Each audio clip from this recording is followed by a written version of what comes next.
Hey, I'm Janine. Thank you so much for watching.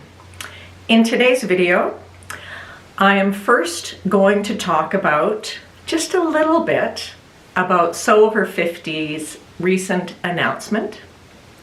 Then I'm going to share with you 3 garments that I've made from a new pattern company that is designing for the more mature figure. And then part 3 is the February sewing challenges. It's a little bit late, but better late than never, right? If you've watched my channel, you may know that I'm very involved in the Sew Over 50 community on Instagram. Last week, we had the high of Judith and Sandy announcing that the community has over 45,000 followers, and the not so high of Judith and Sandy saying that things will be changing come the end of March. I'm a relief editor, so I help out when they can't take care of the account, when they go on vacation, and I can tell you, I'm not exaggerating, that they both probably spend 3 to 4 hours a day, every single day, managing that account. It's a huge commitment that they have made for the past several years, and things change. You want to go out and have a life. I completely understand that. What I was left with after I listened to their live session on Instagram the other day was deep gratitude for everything they've done, because that community has meant so much to me, and I think for so many of us. It arrived just before the pandemic. We had started making connections, and then when we were all locked down, we had somewhere to go that was positive, that was uplifting, that gave us something to focus on other than bad news and fear. We talked a lot about masks, yes, but we were focusing on other things, and we were developing relationships. So I have just loved being part of that community, and I know it's going to go on, maybe in a different way. And I think that those of us who want to stay connected have to continue to find ways to stay connected. I don't know exactly what's going to happen with Sew Over 50. Maybe we'll keep using that hashtag, but I'm going to continue doing this, talking about sewing for the over 50 shape and sensibility. But I'm also really excited because before we heard about what was going on with Sew Over 50, a group of us in Calgary have started getting together, and we're planning something really great for later this year. So I just hope that we all keep that spirit of demonstrating our might and strength in the sewing community by continuing to connect and find new ways to connect, even though Sew Over 50 might not be around in the same way. That's all I'm going to say about that now. I know I'll talk more about it later, but I've been thinking about it since Judith and Sandy did their live event, and it's just been such a big part of my sewing life that I wanted to take a minute to just talk about it. Now let's talk about other things. Last year, someone I had become acquainted with in the online sewing community announced that they were starting a pattern company, and they were looking for pattern testers. And that company is Style Falcon. They are based in Connecticut in the US, and they produce digital patterns that are designed for the mature figure. Diane, who is Style Falcon, was at Frocktails in Edinburgh last year, so I had the chance to meet her and spend some time with her, which was wonderful. And Diane has also been interviewed on the Sew Organized Style podcast. I'm going to put a link down below to that so you can hear all about the story of how she decided to start the pattern company and everything that she's done She's taken a lot of care to make sure that she's working with professionals who know how to draft patterns, that she has a pattern model, a fit model that better represents a more mature figure. So I tested 2 patterns for Diane, and I haven't shown these to anyone yet. They were made last year, but I wanted to show you these garments because I really love the idea of what she's doing. And also, if you're interested in making the top, Diane has a sew along going on this month in February, and I'm going to put the link down below if you would like to sign up for it. So I made 2 different patterns. The first one is the gorgeous Godet top, which is what I'm wearing, and then I also made the straight A's skirt, and I'm going to show you that one as well in a minute. But let's talk about the gorgeous Godet top. I'm going to stand up and twirl around a little bit for you, but I'll tell you about it first. This is a top where you can have sleeves, and it is designed so that you insert godets in the side to have it just skim over your body as you like, and then you have the choice of making this really fabulous cowl collar or leaving it off. The fabric that I used for this test was a piece of ITY that I picked up at Fabricland here. And it was funny, when I put this on today, I was looking at it, I thought, oh my gosh, I look like Shania Twain. I know I don't, but I just thought it was kind of funny because she had that cowl neck with the leopard print. Anyway. There are godets here that I highlighted by using contrast fabric. And then it hangs from the bust. And again, it's got this beautiful collar, which can be worn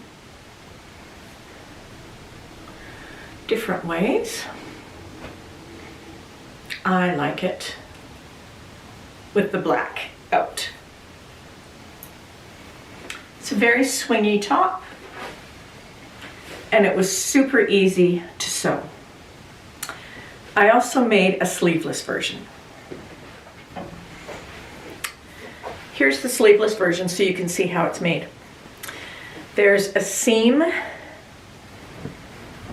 in the back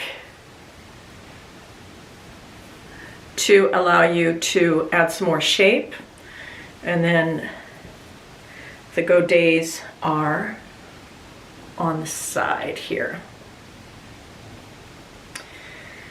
I think the sleeveless version took about 1 hour and 3/4, and this took under maybe 3 hours, so it's a very fast make. And the pattern is beautifully drafted. I have no issues with it at all. So this is the gorgeous Godet top.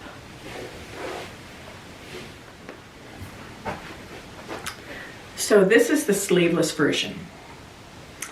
And I'll tell you something else about this version. I actually cut this one a size smaller to see how it was. And the only problem is that the side seam goes like this, but it still fits fine. So this is the sleeveless version without the contrast in the godets.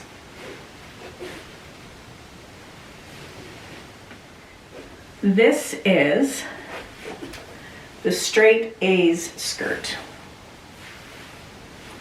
Cute skirt with 1, 2, 3, 4, 5, 6 panels. And it's got a yoke here, kind of like a yoga waist with a little bit of elastic, and then these cute little pockets. Here's the skirt,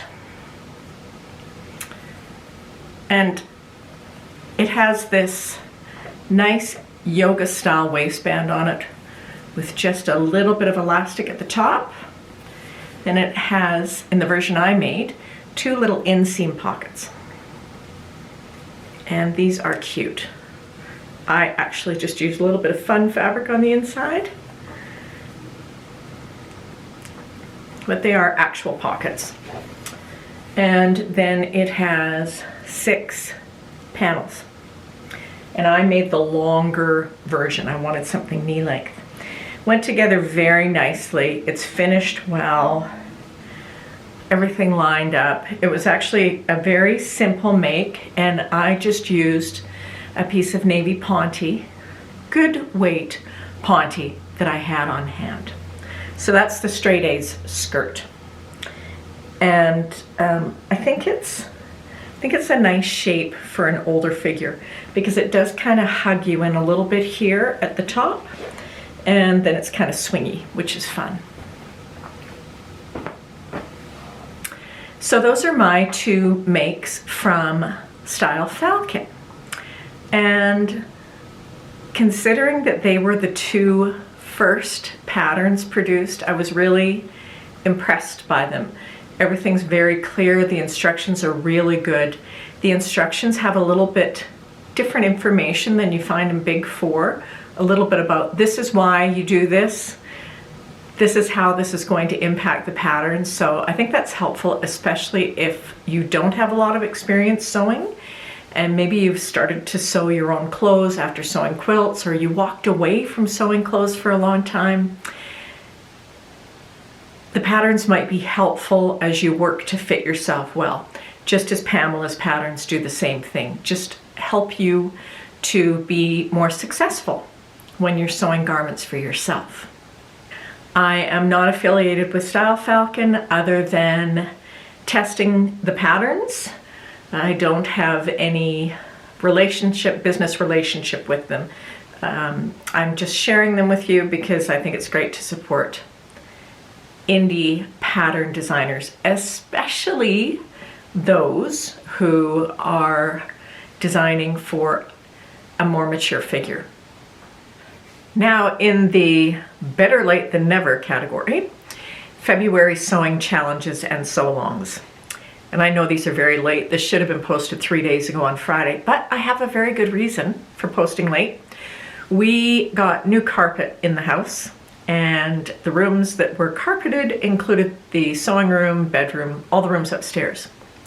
That meant that the entire sewing room had to be disassembled because my really great sewing table, which I told you all about up here, it had to be taken apart to get out of the room so they could put down the carpet, which meant that I had to empty the drawers, I had to move all the patterns, I had to clear everything off the floor of the closet, and they carpeted on Friday and Saturday, and I should have recorded last Friday, but in the end, the room looks great. We've also painted it. I don't know if you can tell there's a different color cast, but the room looks great, and I got rid of a bunch of junk. So that's my excuse for being late. But you still have time to look at some of these challenges or try some of them if you want. If you're planning to enter a challenge, I hope you'll make a note in the comments down below so we can all cheer you on. And as always, the basic details for the challenges are in the description. So let's get started here. In no particular order, the first challenge that I have for you is from Mart Fabrics. It's called Create Your Own Pattern February Sewing Challenge, and this is on their Facebook account and on Instagram, and there's a small prize of Mart Fabrics, so if you want to make a pattern, give it a shot, try drafting something, there's a contest for you. Then we have Refabulous, which is sponsored by Made by Liesel. It's an Instagram challenge, but there's also a post on Bernina's blog about this challenge, so I'm linking that down below too. It's a sustainable sewing challenge held annually in February. The mission is to encourage and inspire members of the sewing community to repair, refashion, reuse clothes. Make something refabulous again. Then we have the usual monthly challenge from So Much to Design, Lou Schaefer. This month it's Fabulous February. Super simple challenge. If you're on Instagram, take a picture of what you made and post it by February 28th. There are a ton of prizes. A challenge that I don't have a slide for, it is called hashtag Instagram challenge, hashtag just a fat quarter. Buy a fat quarter from an independent fabric shop, make something, and post it. That's how easy that one is. I'm not sure who's hosting that one. No, I don't know who's hosting that one, but it's just a fat quarter. So a nice way to support your independent fabric shops. And as always, every month we have Make a Garment a Month. The theme for February is February Fling. And they say, find a frustrating project you want to fling out the window and finish it. Make something for a Highland fling. Have a fling with a new pattern. Just be creative. So that's just a sew along. And you just join in and post under MAGAM sew along or February Fling. Minerva Fabrics in the UK, they ship internationally. They are having another contest this month, and it's called Sewn with Butterick. Sew a Butterick pattern, post it, and you could win a prize of Minerva Fabrics. It's a pretty easy one, isn't it? There is, I believe it's a new challenge. It's a monthly challenge, and it's called the Monthly Couture Technique Challenge. It's hosted by Couture Frou Frou. And each month it looks like she's going to be posting a few ideas that she has for couture techniques to learn. And it appears that she shows you the technique, then you try it, you make a sample or a garment, and you post those. And for February, the couture techniques are a pin item, I don't even know what that is, or a narrow bias facing, which I need to learn to do. So you just make a sample or a garment and you post it between February 8th and 28th. And finally, I found a challenge that's upcoming in March, but I thought I'd mention it to you because I know some of you are mums or grandmothers, and this challenge is called Matching Moment. There are prizes. It's hosted by That's So Lexi, and what you have to do is make a garment for an adult and a child in matching fabric. So if you like matchy things with a child in your life, then you could enter that contest. Again, that's in March. So those are the challenges that I found for February. In my next video, I'm going to start to talk about sewing a capsule wardrobe for a holiday we have coming up in a few months. And I want to be very well organized. So that's what's coming up next. As always, I truly appreciate you watching, and I hope you're well. I'll see you soon.